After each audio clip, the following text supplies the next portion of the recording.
already know what it is, family. Great Man of God Media TV back with another one. So I've been checking out this back and forth between Terence Crawford, Teofimo Lopez, as well as Boots Ennis, going back and forth with Terence Crawford, man. And I like it. You know what I'm saying?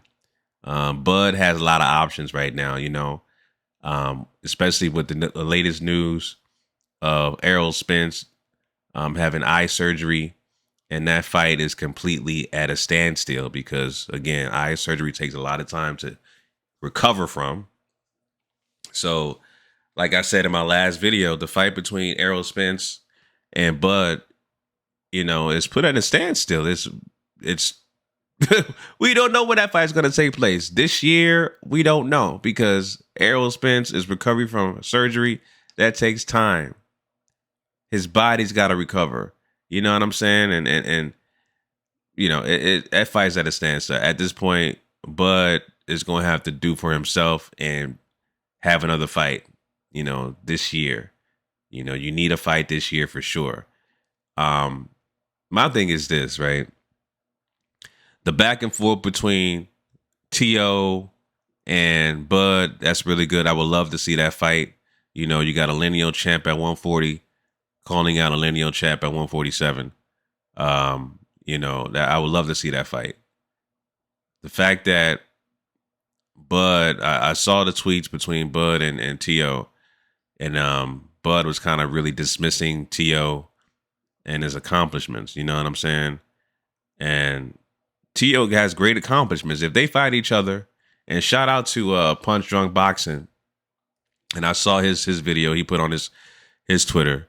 Like, I agree that, you know, if T.O. and Bud were to fight, that would be Bud's most accomplished fighter on his resume, hands down. So that would be a great fight on Bud's resume, despite him being at a lower weight class, just one weight class lower. Still, you know, hey, it's a great matchup, and I would love to see that fight. You know what I'm saying? So yeah, him and T.O., great fight. Him fighting Boots, and he dismissed Boots as well. He said Boots had his time to fight him twice. You know, when he was on BOK Prime, and he said that he had his time to fight. He wants bigger fights. That's what Bud said. I also watched a podcast last night. Shout out to Bernie the Boxer, who works with Bud, and on his podcast, apparently they were talking about they want to fight Canelo. They want to fight Canelo in May. So they're still pushing and chasing this Canelo fight, which I said, you know, I said previously, yeah, that fight could happen. It could happen, but Canelo will do what Canelo wants to do.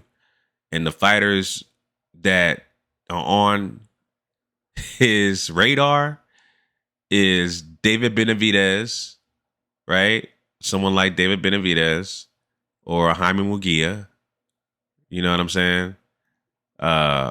Those type of fighters are on his resume, or even a Jamal Charlo. You know, so, but again, if Bud and his team are serious about fighting Canelo, right? And they're looking to fight somebody in May. Why not go to 168, fight a David Morrell. Fight a David Morrell at 168. And if you put on a stellar performance against pretty much the boogeyman at 168, guys like Canelo and David Benavidez don't want no parts of David Morrell. They don't even want to mention that guy's name. He's the boogeyman at 168. So if Team Crawford is serious about fighting Canelo at 168, and I'm sure Canelo more than likely would pick somebody else in May to fight. He's not going to be fighting Bud Crawford. Right? So that scenario comes up, pick David Morrell. Because David Morrell is calling out Canelo and calling out David Benavidez, and they're not paying this guy no attention. David Morrell versus Bud Crawford at 168, and Bud Crawford puts on a stellar performance, right?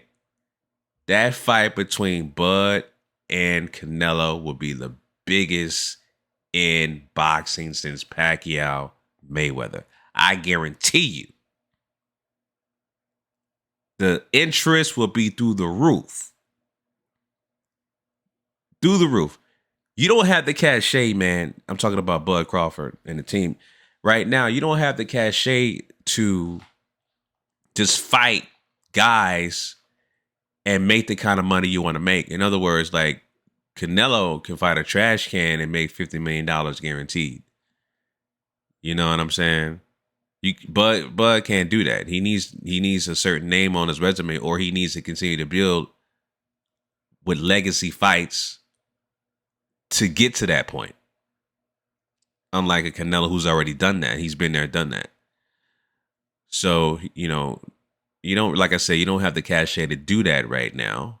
You don't have the position to do that, because when you fight Canelo, you're not the A side, you're the Z side. He does what he wants to do.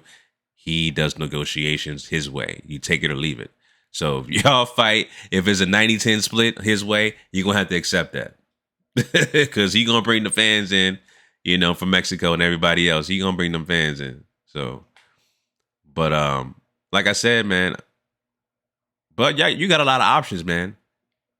The fight with Errol Spence is off the table right now. I don't know what it is with this rematch clause, but if I were him, I would do my best to get out of this rematch clause contract and say, you know what, this man just had surgery and he's not fighting anytime soon.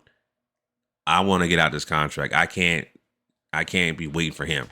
I want to get out this contract. I need to make fights happen. I'm 36, 37 years old. Time is of the essence. I really need to go back in there and have these big fights like right now. You know what I'm saying? That's what I would say, or I would do. You know what I'm saying? But yeah, man, I think, like I said, Bud, 2024, man, we want to see you back in the ring real soon, active. And I want to see you fight guys like T.O, Boots, 154, go to Tim Zoo, Virgil Ortiz. You got a lot of options, brother. You want to chase Canelo, but build up to chase Canelo. Build up. You want that Canelo bag? Go to 168 and fight a top guy at 168. Make a statement. Simple as that.